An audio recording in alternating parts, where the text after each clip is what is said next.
Use the left 2 lanes to exit at junction 11A, then keep right at the fork. Oh, Jesus.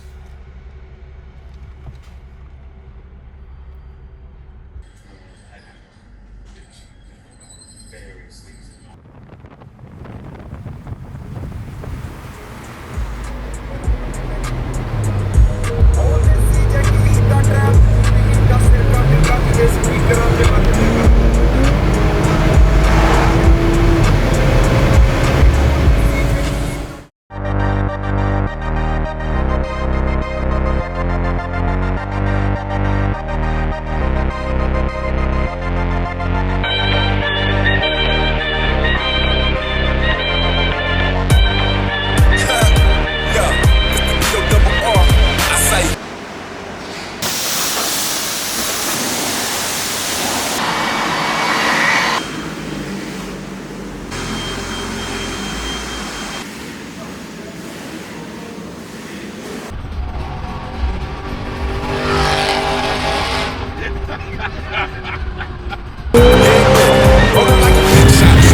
How's it feel to get oil?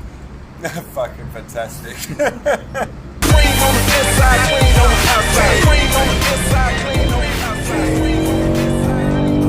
Love the sound of the E34 intake.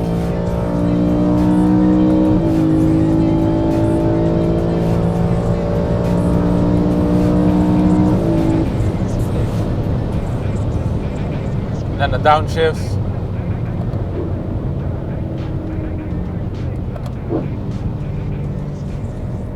Exhaust is still too quiet though, way too quiet for me.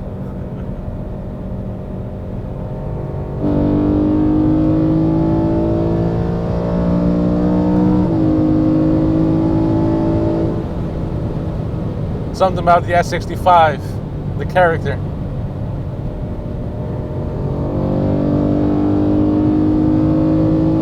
Just keeps singing and singing. E92M, competition, facelift. Super Sprint, catback, E34 intake. Still need to do some mods on, obviously. I want the DCT flash. I want the primary cat delete. I want to do the exterior. I want BBS E88. You know all that. The story was, my brother, he's a lot older than me. He's 13 years older than me. And when I was growing up, when I was like 10 years old, he had a E34 M5 in the Nürburgring edition. And he drove like a madman because back in those days you could still do stuff and get away with it. And yeah, I basically grew up on the back seat of that.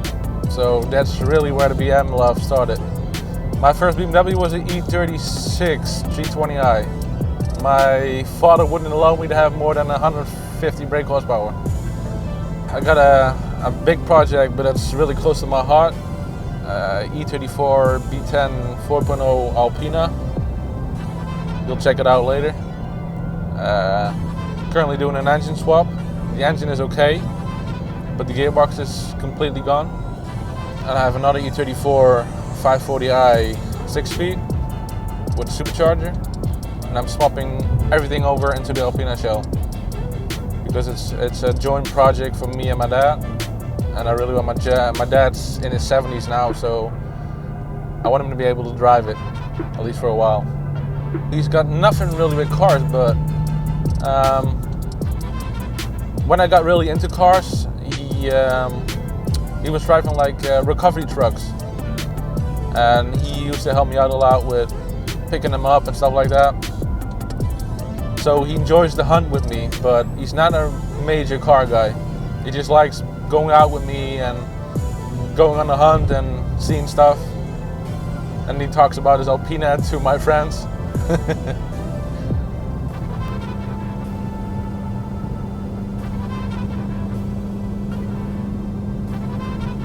The overall car scene, you get the occasional Friday car meet, but it's nothing as big as in the UK or anything like that. Like some meets are more in the outskirts of the cities, and they are the police doesn't really mess with them as long as you don't do constant donuts and whatever.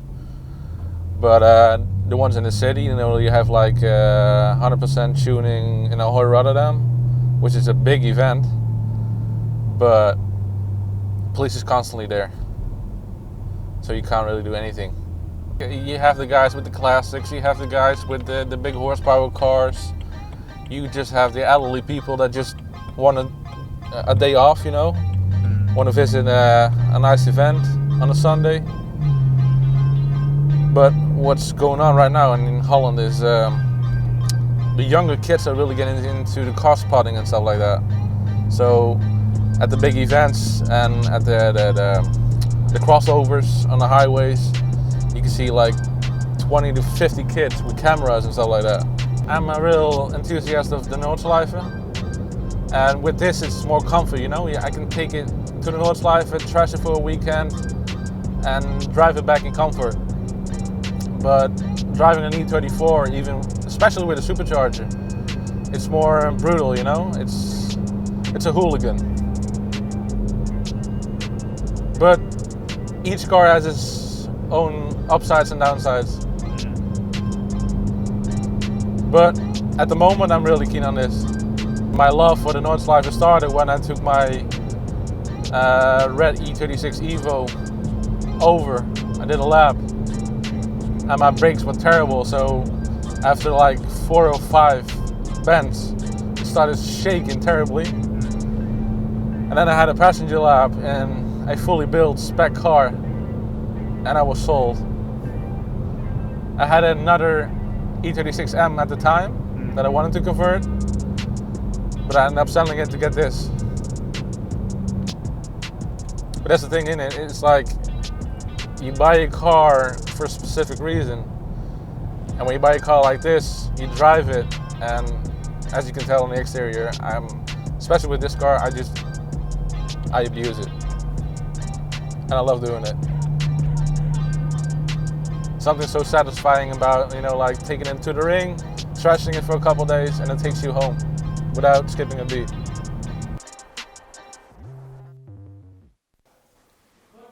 Careful for the mess.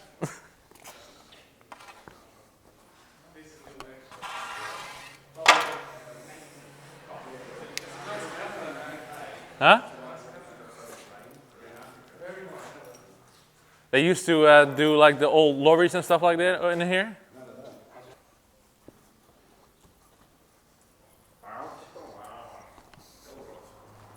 This car, I've owned it for 10 years now. I bought it really cheap. It was Phoenix yellow when I bought it. And I stripped it down, repainted it, did everything underneath. But yeah, converting it to track spec now. It's completely empty inside.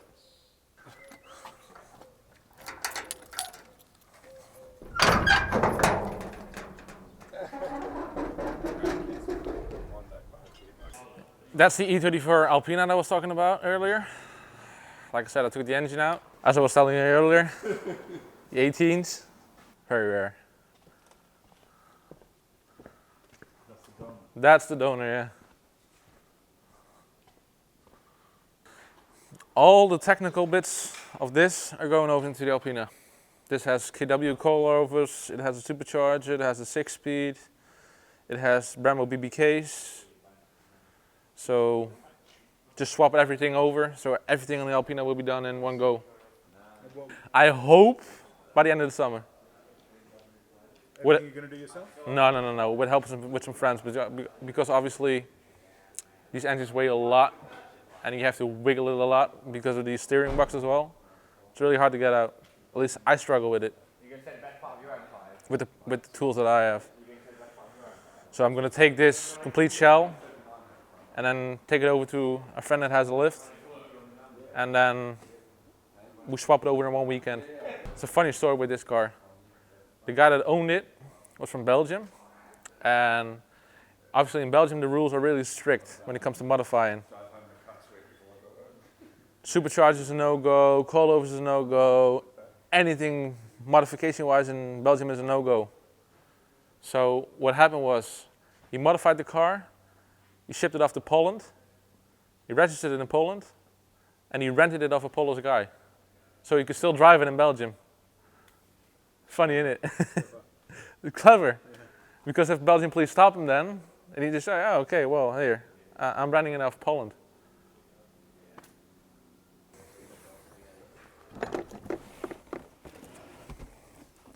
Some enthusiasts will know what that is.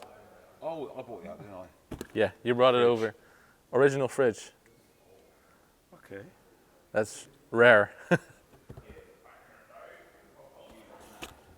But yeah, just collecting parts and then just building it up.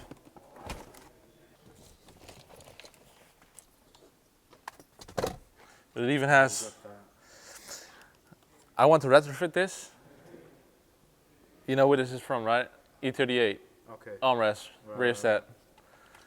If you look in, it's almost a complete fit. And it almost fits perfectly in the storage compartment.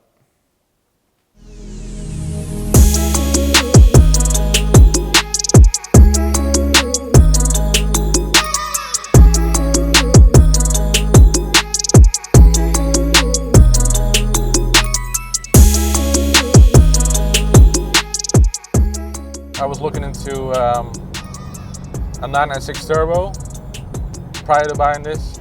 I was debating either a 996 turbo or this, but I test drove one and I found it's such an adult-like car. You know, there wasn't a single rough edge to the car. I mean, it's obviously Porsche, so it's all perfectly refined. And this is just with the S65. It's more of a hooligan. I'm in my 30s now, so I need to keep myself a bit younger.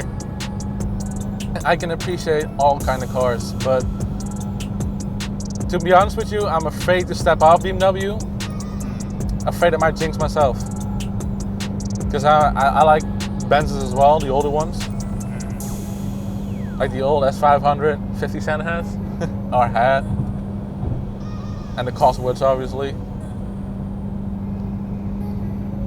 But yeah, BM is just, yeah, you grow into it. And especially now, because you have so many contacts over the years. Yeah. You know where to go for maintenance that you can't do yourself. You know where to get parts. And if you step over to a different brand, say Porsche, which is where my heart lies. But one, I can't really afford it if something breaks. And two, you're stepping into a whole new world. You don't know anybody.